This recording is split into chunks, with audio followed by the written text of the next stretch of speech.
Bonjour à tous et bienvenue sur le plateau de Bonjour chez vous. Je suis très heureuse de vous retrouver aujourd'hui encore. Notre thème du jour est l'amitié dans le couple, éventualité ou nécessité. Et aujourd'hui, c'est Joël qui va nous apporter la pensée du jour. Et ensuite, dans Pasteur, j'ai une question. Jérémy répondra à la question de Sergine. Puis-je épouser un homme dont je ne suis pas amoureuse? Et nous terminerons avec la rubrique Culture et Médias dans laquelle Annabelle va nous présenter le film Fireproof. Voilà, vous connaissez le programme? Je vais retrouver les chroniqueurs.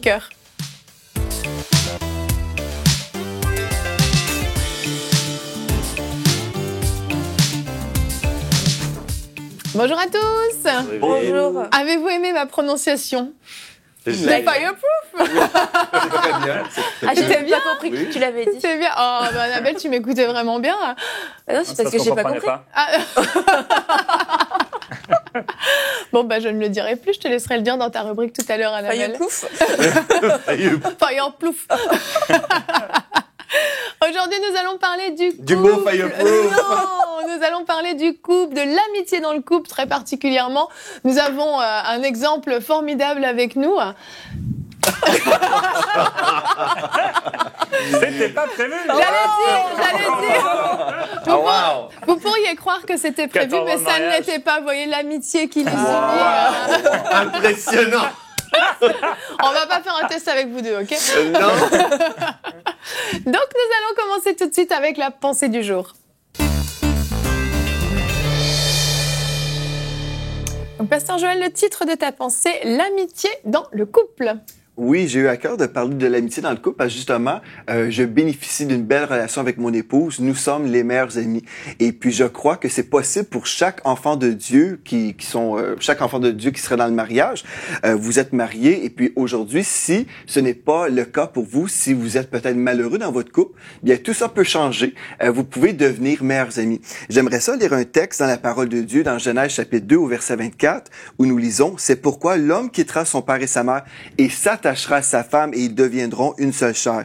Et souvent, on a pris ce texte-là, peut-être lors d'un mariage, on va lire ce texte, c'est très très approprié.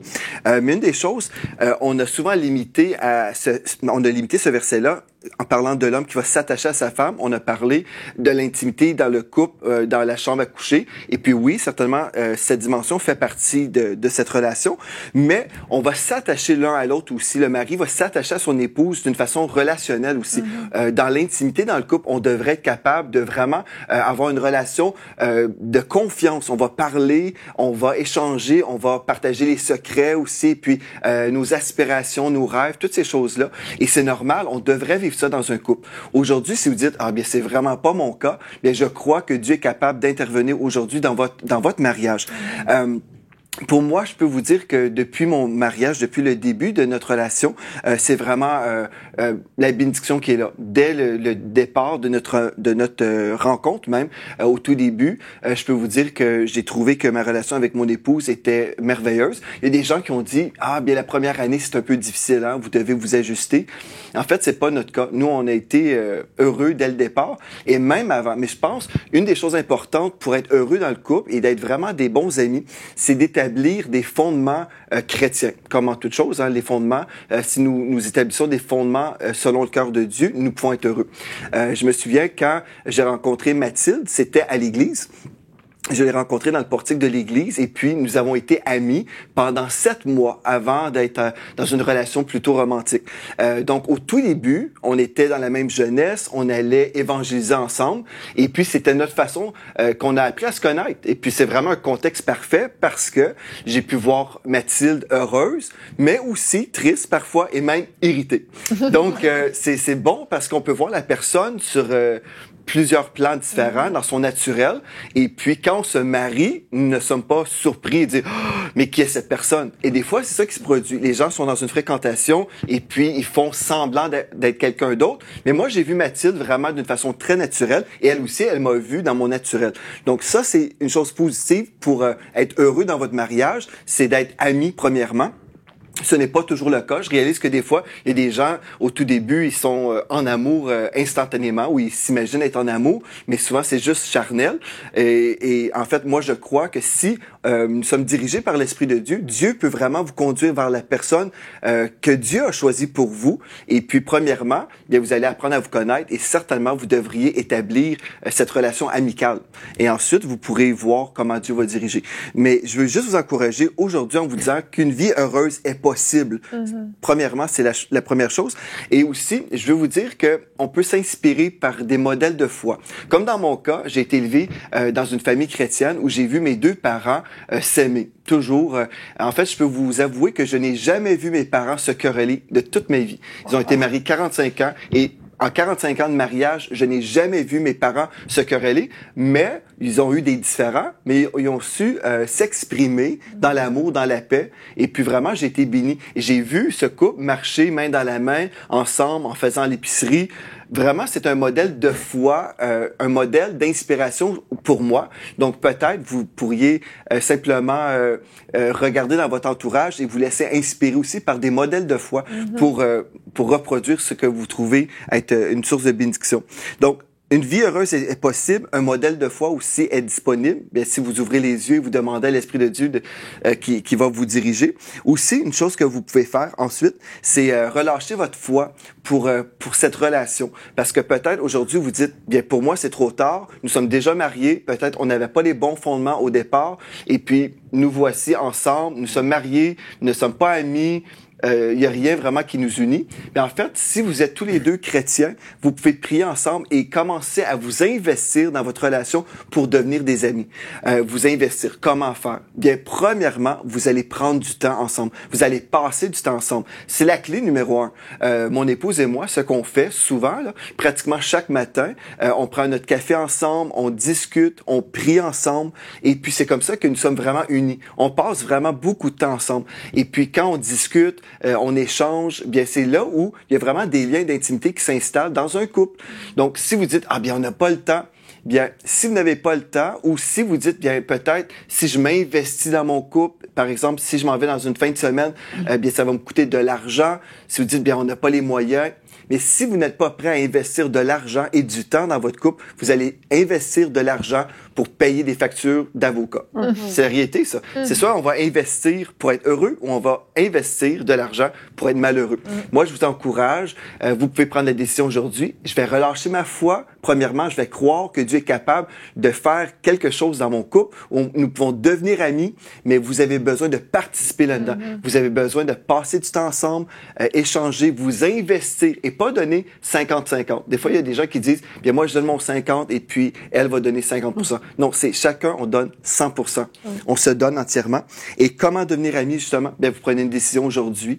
Et si vous dites, ah, mais si moi, je prends une décision et pas ma conjointe, bien, en fait, vous pouvez commencer déjà dans la prière et ensuite aborder le sujet avec votre épouse ou votre époux et puis dire, moi, j'aimerais ça que notre mariage puisse vraiment être un mariage glorieux où la joie de Dieu est là, où nous sommes heureux ensemble. Et puis, vous pouvez devenir meilleurs amis. Moi, je crois c'est possible pour nous, surtout si nous avons le Seigneur dans notre relation. Certainement, le Seigneur est capable de restaurer si vous avez été brisé dans le passé. Et puis, moi, je trouve que c'est la vie la plus heureuse. C'est ça le texte que je vous ai lu. C'est pourquoi l'homme quittera son père et sa mère et s'attachera à sa femme et ils deviendront une seule chair. Vous devez devenir unis et devenir des bons amis pour vous battre pour votre mariage, pour être heureux. Amen, merci beaucoup. L'amitié dans le couple, c'est vraiment quelque chose de primordial. Je pense qu'un couple aura du mal à bien fonctionner s'il n'y a pas de l'amitié. Alors, le couple est fondé sur de l'amour, premièrement, on est tous d'accord. Et puis, pour certains, ça peut être bizarre de dire « Mais pourquoi mon mari, ma femme devrait être mon meilleur ami ? Moi, je peux avoir d'autres meilleurs amis. » Et c'est vrai, dans un certain sens, on peut penser comme ça. Mais en fait, tu as parlé dans ta pensée de la communication. Et c'est vraiment, je pense, un des points centraux d'une relation de couple et d'une relation d'amitié aussi. Et quand notre mari, notre épouse est la première personne à qui on confie ce qu'on vit, ce qu'on ressent, des informations qu'on a apprises, etc., qu'on échange ce qu'on peut vivre avec Dieu aussi, des révélations qu'on a reçues ou autres, ça crée une intimité. C'est comme si tout à coup, vraiment, ça crée un espèce de cocon dans le couple qui fait que c'est eux d'abord. C'est d'abord le mari, l'épouse, et qui sont ensemble, qui vivent des choses ensemble, qui vont échanger ensemble autour de différents thèmes. Puis ensuite, oui, on peut avoir des amis. Le but, c'est pas juste de dire, tu restes juste avec ton mari et ta femme. On peut avoir des amis, on peut échanger, communiquer avec d'autres amis. Mais premièrement, je pense que c'est un point important. On peut regarder juste le verset du jour qui aujourd'hui est dans Cantique des Cantiques, un livre que Jérémie aime beaucoup.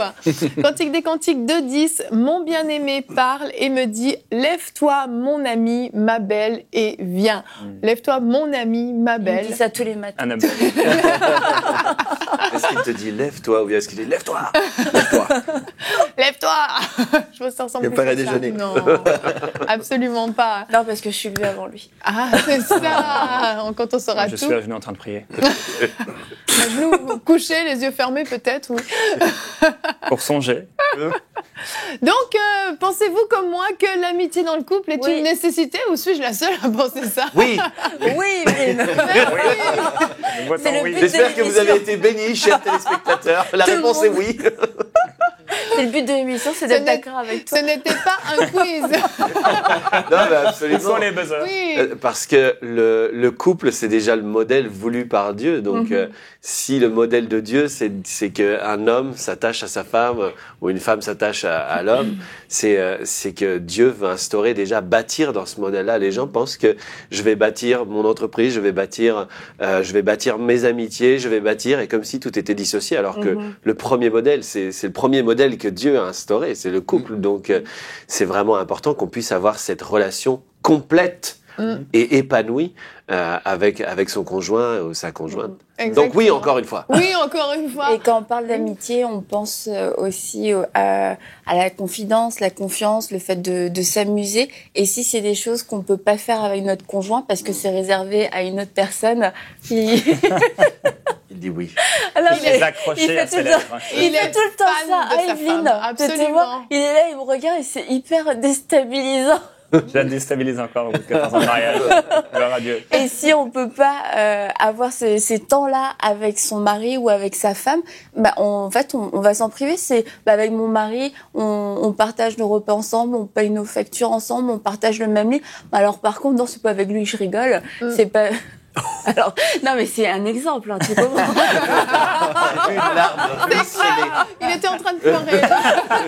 Un exemple. Comme je l'ai déjà mis sur notre page Facebook, tous les jours de ma vie, depuis que je suis marié, Annabelle me fait rire. Et ça, c'est une grâce. J'aimerais en dire autant. Il y en a un qui fait rire et l'autre qui rit. Non, mais il faut un équilibre dans tout. Hein. Mais c'est vrai, vous êtes un exemple, vraiment. Vous êtes un exemple de couple vraiment uni. Et puis, tu l'as dit, Pasteur Joël, hein, c'est bien de chercher des exemples. Et j'ai aimé quand tu as parlé de ça, parce que c'est vrai que parfois, on n'a pas forcément eu un bon exemple avec nos propres parents. Toi, tu as eu cette grâce, mais c'est pas le cas de tout le monde. Et puis là aussi, on peut avoir tendance à reproduire en fait ce qu'on a vu. Notre mère parlait toujours mal à notre père, ou inversement, ou notre père respectait pas notre mère, ne l'aimait pas comme il fallait. Et puis, on sait pas comment faire. Et en fait, dans le mariage, comme la première année, les premières années, c'est facile. Puis tout à coup, il arrive des petites choses, puis on réalise qu'on a des petits traits de caractère de notre père, de notre mère qui reviennent. Puis on se dit, mais mince, en fait, je sais pas comment faire. Donc, j'ai aimé ton point de trouver des modèles. Vous êtes mes modèles. On va regarder le sondage qu'on va poser aux téléspectateurs. Qui est votre meilleur ami? Alors, félicitations, vous avez été 42% à dire mon conjoint, 2% un collègue, 22% une personne de ma famille et 34% une personne de mon entourage, en sachant qu'il y a des personnes célibataires qui ont répondu au sondage. Donc, je trouvais que le résultat de 42%, mon conjoint, était quand même bon. Mais on voit que c'est ça. Notre meilleur ami, notre confident devrait être normalement notre mari ou notre femme. C'est aussi la personne à qui on partage les secrets, Oui. même des fois les peurs, les choses les plus enfouies qu'on n'arrive pas à partager avec des gens et qui d'ailleurs qu'on ne devrait pas partager avec d'autres. Mais certainement, premièrement, avec notre épouse, notre époux, c'est la fondation, c'est ce qui fait une solidité. Et puis, je pense aussi aux couples qui ont des enfants. On voit des fois des couples qui ont des enfants, mais qui ont comme une espèce d'amitié avec leurs enfants plutôt qu'avec avec leur conjoint, leur conjointe, et ça crée des discordes dans la famille, parce que moi je vois des fois mon fils, il me dit, il vient me voir et puis je suis pas d'accord avec quelque chose, puis il va voir ma femme et puis mais elle lui dit, mais tu as cru que papa maman c'était différent, ouais. Et puis c'est la preuve qu'on est vraiment amis, parce qu'on est d'accord, non seulement pour mettre des règles, mais on est d'accord, on est juste, on marche ensemble, on se confie les choses qu'on veut voir venir dans notre vie, les choses qu'on vit au quotidien, et puis la famille le voit, et c'est ce qui crée aussi la solidité. Il y en a qui l'ont pas vu. La Bible dit qu'on ne fait qu'un, donc qu'un, ça veut dire aussi vraiment cette proximité, cette intimité, c'est quelque chose de fort en fait. On ne fait qu'un, donc si on ne partage pas toutes ces choses, qu'on ne vit pas des moments de rôle, des moments tristes, des moments difficiles, des moments juste d'échange, ben en fait cette unité elle se dissout petit à petit, et puis finalement on peut se retrouver avec des couples qui se séparent. Faut se souvenir que quand un couple se marie, à la base, il s'aime, il veut passer sa vie avec la personne, il y a que cette personne avec qui il veut être, et comment on peut en arriver au point où finalement ça se déchire? Ben c'est que peu à peu on a laissé cette intimité se déchirer en fait, puis on a laissé des choses ou des personnes venir entre le couple, et puis c'est vrai que ça peut être parfois les enfants, comme tu l'as dit, et c'est vrai que parfois quand les enfants arrivent, tout à coup il y a une intimité qui est tellement grande avec les enfants que le mari ou l'épouse peut se sentir délaissé, mis à part, mais c'est vraiment important. Mais l'amitié, c'est pas, ça semble pas être super glamour dans un couple. On pense à la passion, à la fusion, etc. L'étincelle, le feu, enfin bon bref et tout. Et l'amitié, ça... Ah ouais. Et l'amitié, ça a l'air un peu nul en fait. On se dit être amis, c'est pas terrible. Alors qu'en fait, lorsque l'amitié est une fondation dans le couple, ça nous permet de construire, comme dans une maison, de rajouter des étages. Et quelquefois, la passion est moins en rendez-vous dans un couple. Il y a des moments plus difficiles, il y a des difficultés. Et si l'amitié n'est pas là, il reste plus rien. Exactement. À ce moment-là, on se dit, attends, on se reconnaît plus, on a changé, nos corps ont changé quelquefois aussi. Et il n'y a pas cette relation d'amitié. Et du coup, on n'a pas ce plaisir simple d'être avec la personne, d'apprécier la personne juste pour ce qu'elle est, parce qu'il y a eu un moment d'excitation au début de la relation où rien que le simple fait de se voir, on était complètement en feu, et encore aujourd'hui, un bébé. Mais oui, bien sûr. Nous avons Ne me construit regarde sans pas l'amitié. trop alors. Alors, c'est la musique romantique. Fireproof. Et c'est ça, il faut cette amitié comme une base solide et être intentionnel dans le sens de construire cette amitié, même si elle n'était pas là, comme tu l'as dit, au début du couple, faire cette démarche, comment devenir amis, même si on est déjà mariés, en passant du temps ensemble, en apprenant à faire des choses ensemble. Et je parle pas des choses dans la vie sexuelle, mais je parle des choses d'amitié, aller boire un café, faire une activité, etc., juste pour avoir du plaisir à être ensemble. Mais je crois que c'est d'autant plus important dans notre vie qui va à 200 km/h, ça va super vite, tout va vite, et puis alors après c'est ça, quand en plus il y a les enfants, les devoirs, l'école, tout ça, tac tac, t'enchaînes ta journée, puis finalement tu réalises que ton mari, ta femme, vous vous êtes croisés à un moment dans la maison, là, chacun, on s'est croisés peut-être dans l'escalier ou je ne sais où, mais est-ce qu'on a pris un temps ensemble pour juste échanger, parler, comment a été ta journée, comment tu te sens, ou même après il y a tout ce qui est pris ensemble aussi, mais au dehors de ça, il y a tout cet aspect de, tu dis, Mathilde et toi, vous prenez votre café ensemble le matin. C'est comme un petit rituel que vous avez établi, puis votre emploi du temps vous le permet, puis c'est génial, j'aimerais bien. Mais je t'envie. Ça peut être le soir. Ça peut être le soir, c'est ça, ça peut être n'importe quand. Ça peut être, nous, ce qu'on fait avec Michael, assez souvent le vendredi soir, c'est que les enfants, là, exceptionnellement, ils vont manger tout seuls le soir. On va être assis à table avec eux, mais on va pas manger. Et puis, on va se faire un petit repas quand les enfants sont couchés, juste tous les deux. Comme ça, on a le temps, on va discuter, on va prendre le temps d'avoir une soirée à nous, mais ça peut être, t'as parlé de partir en week-end ou d'une sortie, d'un resto, n'importe quoi, mais créer des moments en fait où on va être juste tous les deux, et puis avoir pas un écran entre les deux si possible. Je ma fille ce week-end. Bah, je t'ai déjà pris le week-end dernier, mais bon. Par contre, comme tu le proposes, tu peux prendre mes enfants. Bah non, mais vendredi, c'est bien, votre système, c'est super. C'est beau, les amis. Comme tu dis, Yveline, c'est bon de prévoir aussi un temps. Parce que des fois, il y a des couples, et j'ai eu des couples, des fois, dans mon bureau, qui avaient des défis. C'est parce qu'ils plaçaient leurs enfants en priorité. Je pense qu'il faut toujours se rappeler l'ordre des priorités selon Dieu. Donc, premièrement, c'est Dieu. Notre première relation, c'est vraiment Seigneur. Ensuite, notre épouse. Ensuite, nos enfants. Quand on place les enfants en deuxième rang, là, mais ce qui se passe, c'est que finalement, on est tellement préoccupé, on aime nos enfants, on veut que nos enfants soient heureux. Tout ça, c'est très bien. Mais les enfants vont être malheureux si papa et maman se divorcent. Parce que des fois, on est là, on place toujours la priorité sur les enfants, puis c'est pas ça la volonté de Dieu. Donc, on va s'investir premièrement dans notre épouse ou époux, puis après, oui, on va s'occuper des enfants. Mais je pense qu'il y a beaucoup en tout cas, plusieurs couples qui sont dans une situation difficile justement à cause de ça. Oui, et les gens veulent bien faire, là. Ils veulent bien faire, mais finalement, ils passent à côté. Exactement, c'est ça. Les enfants partent après, en plus. En plus. Donc là, il reste le couple. Et qu'est-ce qu'on va faire tous les deux ensemble? Parce qu'il y a encore de longues années. Exactement. Combien de couples, justement, se sont retrouvés, les enfants ont quitté la maison et puis ils se retrouvent tout seuls. Et là, ils s'ennuient, ils savent pas quoi faire. Ils savent pas quoi se dire parce qu'ils ont oublié de nourrir cette relation. Il faut se dire que les enfants, ils partent pas de la maison quand ils ont 5 ans. Hein. Donc, c'est des années complètes. C'est très long. Ça peut aller 20 ans, voire plus. Donc, toutes ces années où on a oublié d'entretenir le couple, on a oublié d'entretenir cette relation d'amitié. Et puis, tout à coup, pouf, on se retrouve entre quatre yeux. Puis, ça arrive très souvent qu'il y ait des couples qui vont se séparer à ce moment-là. Puis, c'est très triste, en fait. On va continuer en abordant un sujet... C'est très triste. C'est très triste, oui. Ça se termine comme ça. Non, mais c'est triste si on se sépare. Mais l'amitié, c'est pas triste, Annabelle. On va continuer avec la rubrique « Pasteur, j'ai une question ». Jérémy, tu vas répondre à la question de Sergine d'Afrique du Sud qui a demandé « Puis-je épouser un homme dont je ne suis pas amoureuse ?» C'est ça, Yveline. Tu as le temps en plus de répondre à cette question, donc prends ton temps. Oui, oui tu as le temps. Mais si, il a le temps.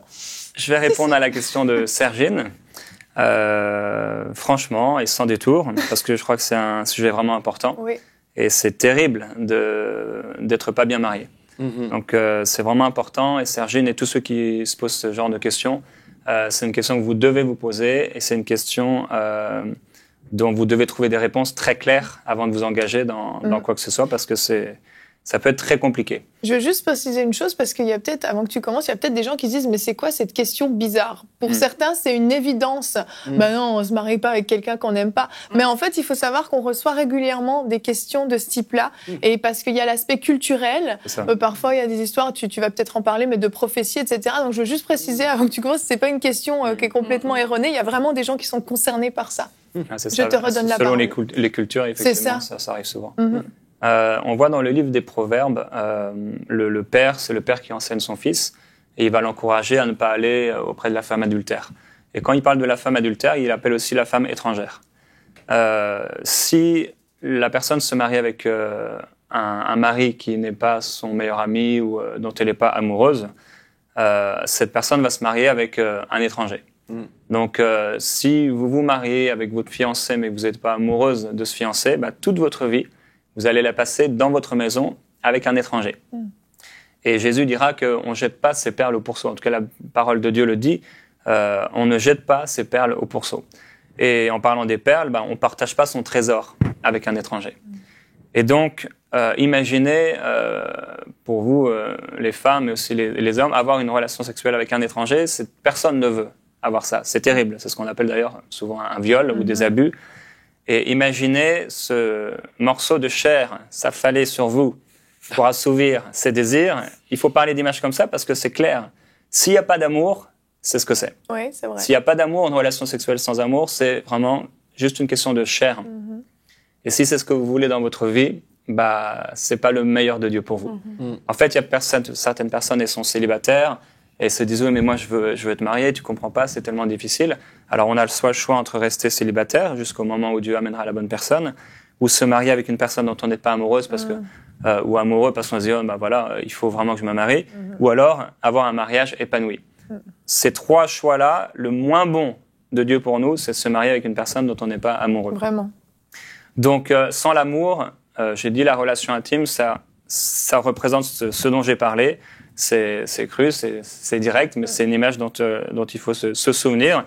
Et si Sergine pose la question, puis j'ai épousé un homme dont je ne suis pas amoureuse, moi j'ai aussi une question pour elle. Est-ce qu'elle pose cette question parce que en fait, elle a peur.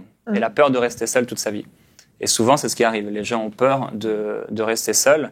Et du coup, ils vont se marier avec quelqu'un qui va leur apporter une sécurité financière ou autre. Est-ce que aussi, parfois, tu l'as mentionné, vous avez reçu une prophétie qui vous a dit, une soi-disant prophétie qui vous a dit, voilà, Dieu dit que tu dois te marier avec cette personne-là. Dieu fonctionne pas comme ça. Alors, vous allez passer, si vous vous mariez avec une personne que vous n'aimez pas, ou dont vous n'êtes pas amoureux ou amoureuse, vous allez passer donc toute votre vie avec cette personne. C'est pas une heure, c'est pas un jour, c'est pas un mois, c'est pas une année, c'est des dizaines d'années avec un étranger dans votre maison. Donc cet homme-là, il aura ses plaisirs, il aura ses désirs, il regardera ses films, vous rentrerez à la maison, il aura faim, il vous demandera de faire à manger, il vous demandera de faire des trucs dans votre chambre à coucher, et toutes ces choses-là, vous allez les faire sans amour. En fait, c'est vraiment terrible. C'est clair. Peut-être vous vous dites, oui, mais moi, je l'aime pas, mais lui, peut-être qu'il m'aime. Mais j'ai du mal à concevoir que quelqu'un puisse se marier avec une personne qu'il n'aime pas. Oui. Parce que normalement, l'amour, c'est vraiment un échange, l'amour répond à l'amour. Le danger aussi, c'est que si vous vous mariez avec cette personne-là, il y a un jour où il y a des femmes qui vont être amoureuses de lui et qui vont démontrer un intérêt que vous n'avez pas.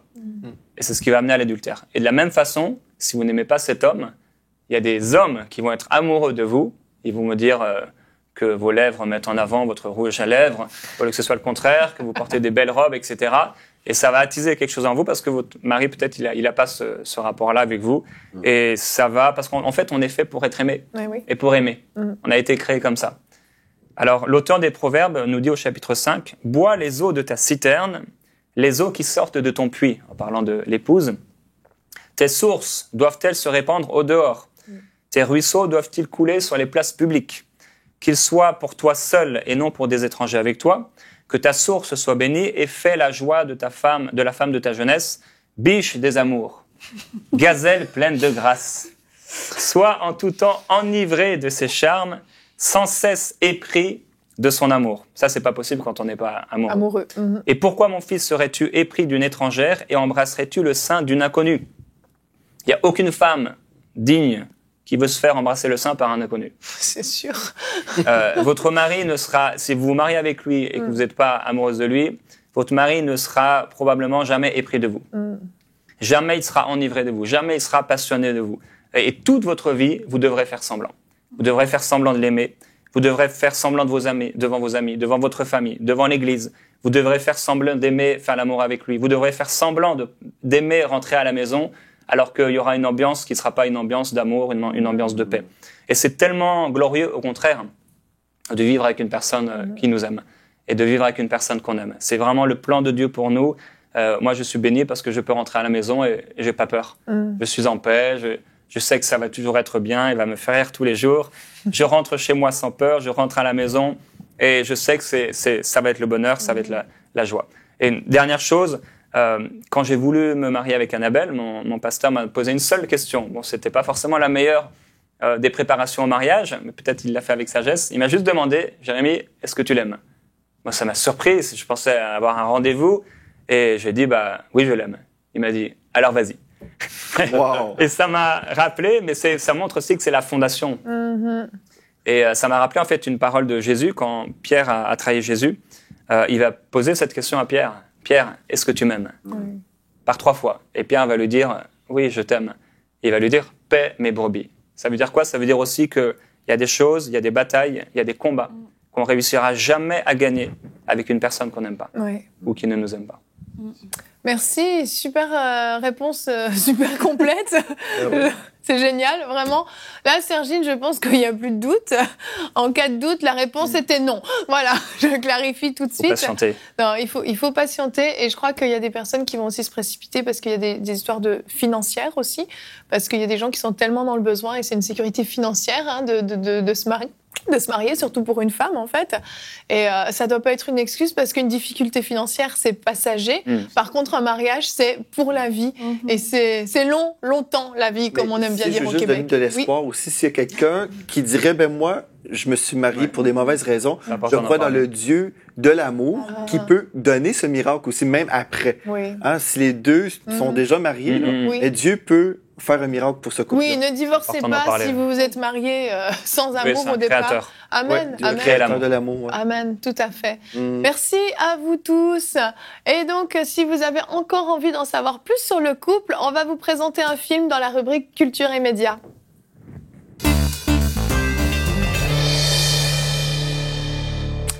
Annabelle, tu nous présentes aujourd'hui le film Fireproof. Voilà. Bon, ok, je l'ai chez moi, j'ai oublié de lui apporter. Apparemment, elle a décidé de le mettre en avant. Merci. Il est très bien chez moi. Pour ce cadeau invisible aujourd'hui. Oui, donc aujourd'hui, je voulais présenter le film Fireproof. Tu vois, on l'a en image. C'est parfait. Qui n'est pas un film de pompiers. Hein. Justement, puisqu'on parlait du mariage. Mais c'est un film qui est sorti en 2008 et en fait c'est un film qui concerne vraiment le mariage. Et pourquoi une pochette de pompier? Parce que le héros du film, le personnage principal qui s'appelle Caleb dans le film est pompier et donc voilà, de toute sa vie de pompier, de tout son métier de pompier, il apprend de grandes leçons par rapport à son mariage. On ne laisse jamais son partenaire derrière et c'est très parlant pour lui dans son travail, mais dans son couple, ça fonctionne pas aussi bien que ça. Et en fait, c'est un film, on voit là en ce moment à l'écran le pasteur qui marie le couple. C'est Alex Kendrick, c'est le réalisateur de Facing the Giants, War Room, allez, on sort tout notre anglais, Courageous. C'est le fameux producteur de tous ces films. Et en fait, Fireproof, c'est un film qui est très étonnant parce que il paye pas trop de mine, sincèrement, et je veux quand même le préciser parce qu'il y a des gens qui vont peut-être commencer à le regarder, ils vont se dire c'est un peu vieillot et tout ça, mais franchement, il est tellement puissant ce film. Il y a une onction, il y a un message, il y a vraiment quelque chose de surnaturel qui se passe. Et quand je l'ai regardé, je me suis dit mais ce film peut amener des guérisons, des réconciliations dans tellement de couples. Et après, sur ce même modèle, ils avaient refait aussi War Room pour les couples. Mais là, c'est quand même vraiment différent. On voit le parcours de Caleb, le pompier, comment il découvre la parole de Dieu, des principes bibliques à appliquer dans son mariage avec sa femme. Et c'est vraiment... j'arrive même pas à trouver le mot, mais... on peut facilement s'identifier et puis le mettre en pratique dans notre vie et recevoir des guérisons, recevoir des inspirations du Saint-Esprit pour notre propre couple. Et c'est vraiment un très très beau film. Il est en anglais, il est sous-titré en français. Mais sincèrement, je crois que si votre couple a besoin d'une intervention surnaturelle, ça vaut le coup d'investir 2 heures à regarder un film en sous-titré et dire moi je regarde pas des films sous-titrés. Ça vaut le coup pour votre couple de faire cet effort-là, sincèrement. Moi, je l'ai regardé en anglais, sous-titré anglais avec toi, tu te souviens, il y a des nombres. Et j'étais vraiment une pioche en anglais et pourtant, je l'ai trouvé formidable. Donc, malgré tout, c'est ça, ce film dégage quelque chose, même s'il s'avérait qu'on n'arrive pas à lire tous les sous-titres dans les temps, ça n'a pas d'importance, c'est vraiment, il y a des clés qui sont vraiment formidables dans ce film. Et le film, quand il est sorti en septembre 2008, il n'a pas reçu des bonnes critiques. Forcément, il n'avait pas plein d'effets spéciaux. C'était pas le film de l'année. Et en fait, ça a été une surprise parce qu'il est arrivé numéro 4 en un rien de temps. Et en fait, c'est le film indépendant qui a eu le plus de succès dans l'année. Et ça a été une grande surprise parce que les critiques sont restées relativement mauvaises, on va dire, pour les critiques du monde en tout cas. Mais le film a vraiment marché, mais vraiment beaucoup marché. Et en fait, je crois que, je sais pas, peut-être que les gens le disaient même pas qu'ils allaient le voir. Ils assumaient peut-être pas leur choix. Mais je crois que l'onction qu'il y avait sur ce film a attiré de nombreux téléspectateurs. Et quand le film est sorti en DVD, pareil, ça a été un énorme boom. Ça a fait énormément de ventes. Et on le dit souvent quand on parle des films, mais c'est un autre moyen de véhiculer un message et c'est un autre moyen que la prédication, que l'église, et qui peut être fait de manière un peu plus détendue. On peut dire, écoute, on va regarder le film ce soir ensemble, et puis ça semble pas très soirée ciné couple sympa, mais quand on a un couple qui est en difficulté, faut se donner les moyens de réussir. Attends, on va regarder ce film-là, puis on n'a qu'à prier pour que ce film nous parle. Peut-être que Dieu peut faire quelque chose. Après tout, peut-être ne pas se limiter à du conseil pastoral, à une intervention divine qui va se passer forcément à l'église. Dieu a suscité de telles initiatives. Je crois que c'est pour le corps de Christ, c'est pour même des inconvertis, pour transmettre la bonne nouvelle. Et elle est disponible, elle est aussi puissante à travers un film. Ouais, merci. Et sans compter qu'il y a très peu de films quand même chrétiens qui sont vraiment construits pour le couple. Il y en a pas beaucoup. On fait beaucoup de films souvent pour les jeunes, mais pour le couple, il y a eu War Room qui est sorti il y a pas si longtemps, mais Fireproof c'était un petit peu le seul. Ouais, surtout qu'au cinéma, en fait, comment le couple va être décrit ou la famille, c'est plus au niveau de l'adultère. Ok, il t'a fait ça, fais-lui ça, etc. Oui.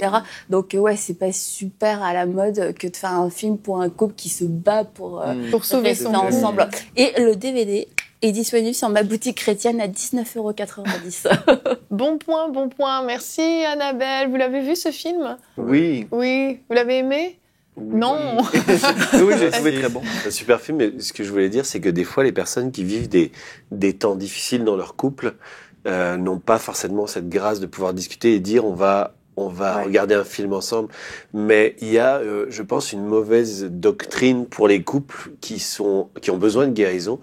Et je l'ai déjà entendu, c'est qu'il faut que les deux personnes soient d'accord pour rebâtir un mariage. Et c'est faux. La Bible dit, Dieu cherche un homme qui se tienne à la brèche. Et ça peut être une femme. Donc s'il y a un seul bâtisseur dans le couple, un seul des deux, même quand des fois tout a l'air détruit, un seul des deux se lève, un seul des deux prend position sur la parole. Ça prendra peut-être plus de temps parce que cette personne est seule, mais la Bible dit, je cherche un homme qui se lève et qui se tienne à la brèche. Elle ne dit pas deux hommes, un homme, une femme, elle dit une personne. Donc peut-être que vous pouvez regarder ce film tout seul, avec des chips. Vous pouvez regarder ce film et du popcorn, pardon, et puis commencer à vivre cette transformation pour vous, pour votre couple, être le premier à bâtir. C'est tellement important. C'est tellement vrai parce que je me souviens de mon pasteur en Alberta. Son épouse a vraiment prié pour son couple. En fait, le Dr. Dick Dewart était rétrograde avant de devenir le fondateur de l'antenne de télé Miracle Channel. Donc, il était rétrograde dans l'alcool, tout ça. Et puis, ce couple-là s'est marié, en fait, sur des mauvais fondements. Mais bref, John Dewart, son épouse, a prié pour lui, décrétait la parole de Dieu sur lui, sur son couple. Et puis lui, il se battait pas du tout, là. Il était totalement indifférent. Mais elle a déclaré, tu es un grand homme de Dieu, un vaillant héros. Il arrivait à la maison ivre. Et puis il entendait son épouse décréter la parole de Dieu sur lui. Il était en colère en entendant ça. J'ai vraiment beaucoup bu ce soir. Mais finalement, cet homme-là est revenu au Seigneur. Il est devenu diacre à l'église, pasteur de l'église et finalement le fondateur de l'antenne de télé Miracle Channel. Donc Dieu fait un miracle, mais cette femme s'est levée, elle a prié pour son couple. C'est ça, et même dans ce film, on le voit, lui aussi, Caleb, c'est vraiment lui qui se lève pour son couple. Tu voulais rajouter quelque chose, non ? Moi, je voudrais dire qu'Annabelle est vraiment ma meilleure amie. Oh. I love you. Heureusement que l'émission se termine. Nous allons laisser Jérémy et Annabelle. Vous l'aurez compris, ils s'aiment, ils sont meilleurs amis, ils sont formidables, blablabla, blablabla, blablabla. Non, c'est bon ça. Dans un prochain épisode, découvrez Jérémy et Annabelle sont en vacances. Ah oui, on savait. Envoyez-nous billets d'avion. En tout cas, vous savez désormais que vous pouvez, et non seulement vous pouvez, mais vous devez être amis avec votre époux, avec votre épouse. C'est vraiment quelque chose de primordial dans le couple. Vous allez bâtir sur de bons fondements en ayant cette amitié qui vous unit. C'est vraiment quelque chose d'important, donc je vous encourage vraiment à expérimenter cette amitié si vous n'avez pas encore le privilège de vivre ça. Et nous allons nous retrouver demain pour la dernière émission de la semaine. Demain, nous parlerons de la guérison est pour vous aujourd'hui même, et nous aurons la rubrique C'est mon histoire avec Stéphanie qui est venue témoigner de la guérison qu'elle a vécue du cancer qu'elle avait. Voilà, vous connaissez tout. On se retrouve demain et bonjour chez vous.